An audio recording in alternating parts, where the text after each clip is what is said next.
नवाब शाह से ताल्लुक रखने वाले बस के कंडक्टर थे और किस तरह वो अरबों और खरबों के मालिक बन गए। 16 क्रिमिनल केसेस उनके ऊपर थे, जिसमें 3 नॉर्वे बाशिंदे थे, उनको अगवा करके और ड्रग माफिया के हवाले करने का केस भी उनके ऊपर था। ये मैं नहीं कह रहा हूँ, ये ऑफिशियल पेपर्स कह रहे हैं। लेकिन मजे की बात यह है कि रियासत को मतलूब ये मुल्जिम आज रियासत के सरबराह का करीब तरीन साथी बन गया है।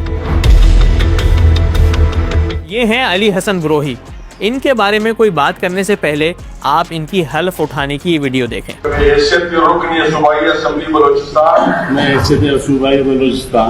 अपने फराइज़ वकार मनसबी मैं अपने फराइज़ वकार मनसबी। वैसे इनकी बलूचिस्तान असेंबली पहुंचने की कहानी भी दिलचस्प है, वो कभी और हम आपको सुनाएंगे। अभी हम आपको इन साहब के गैर मामूली उरूज की कहानी सुनाते हैं। अली हसन ब्रोही किसी ज़माने में नवाब शाह में बस कंडक्टर थे। कुछ अरसे बाद वो कराची पहुंचे, जहां उन्होंने ट्रैवल एजेंसी के दफ्तर में ऑफिस बॉय के तौर पर काम किया। फिर किसी की मेहरबानी हुई, अली हसन ब्रोही के ताल्लुकात बने और दिन बदले और वो कराची के पावरफुल सर्कल्स में पहुंच गए।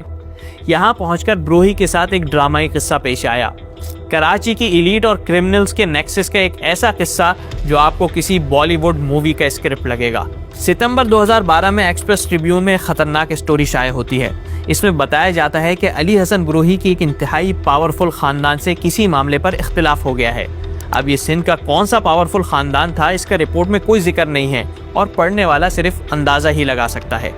बहरहाल पावरफुल खानदान से दुश्मनी के बाद ब्रोही पर मुख्तलिफ झूठे केसेस बना दिए गए और ब्रोही दुबई में रूपोश हो गए। उनके पीछे कराची में उनकी अहलिया समीना शेख अपने शोहर के केसेस देख रही थी। अचानक एक दिन समीना के वालिद और ब्रोही के ससुर मुमताज़ शेख को नामालूम अफराद ने कत्ल कर दिया। ये कोई टिपिकल मर्डर केस नहीं था, बल्कि इसमें क्लैशनकोव्स का इस्तेमाल किया गया था। सबसे खतरनाक बात यह है कि पुलिस ने शुबे का इजहार किया कि इस कत्ल की वजह अली हसन ब्रोही की उस पावरफुल खानदान से दुश्मनी है और मुमताज़ शेख का कत्ल अली हसन ब्रोही से बदला लेने के लिए किया गया था। लेकिन अली हसन ब्रोही के बुरे दिन भी ख़त्म हो गए। वो आज किन शख्सियात के करीब हैं, ये बताने से पहले आप ये इश्तिहार देखें। ये डिप्टी कमिश्नर ज़िला गरबी कराची के नाम से जारी करदा इश्तिहार है, जिसमें कहा गया है कि अली हसन ब्रोही अरबों रुपए की मालियत की ज़मीनों पर कब्जे के हवाले से जाना जाता है। उसके खिलाफ जालसाजी और कब्जे की इंक्वायरी हो रही है।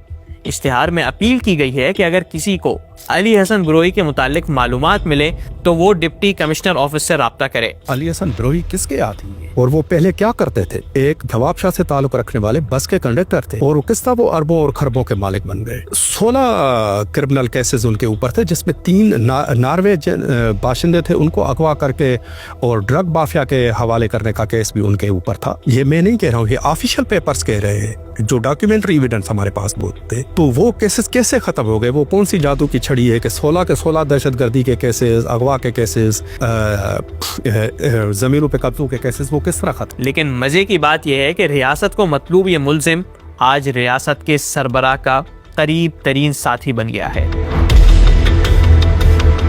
ये देखें, सदर Pakistan, supreme commander of arm forces जनाब आसिफ अली जरदारी कोयटा पहुंचे हैं, तो इनके साथ उनके रफीक सफ़र यही अली हसन ब्रोही हैं। अगर आपको ये लग रहा है कि हम सदर जरदारी के खिलाफ बिला वजह बाल की खाल उतार रहे हैं, तो ऐसा नहीं है। जरदारी साहब के साथ एयरफोर्स के जहाज में सफ़र करने वाले अली हसन ब्रोही की शिकायत मुल्क के बड़े बड़े दफ्तरों तक पहुंच चुकी हैं। ये आपको स्क्रीन पे जो लेटर नज़र आ रहा है, ये अल गाजी बिल्डर्स ने आबाद के जरिए ISI सेक्टर कमांडर को भेजा है और इसमें कई लोगों के खिलाफ कब्जे की शिकायत हैं, जिसमें अली हसन ब्रोही भी शामिल है। हमने आबाद के वाइस चेयरमैन से खुद पूछा कि आखिर अली हसन ब्रोही के खिलाफ उनकी क्या शिकायत हैं, तो उन्होंने हमारे साथ अली हसन ब्रोही के कुछ कारनामे शेयर किए। आप भी सुनिए।